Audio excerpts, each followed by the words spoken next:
عليكم ورحمة الله وبركاته. معكم النشرة الإخبارية لحزب التحالف الوطني المصري.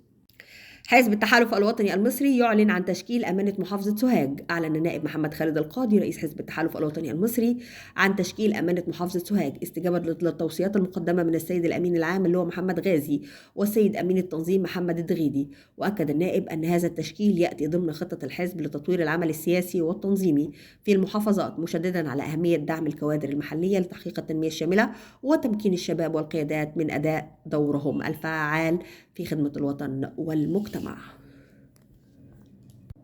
وإلى هنا تنتهي نشرتنا الإخبارية لحزب التحالف الوطني المصري.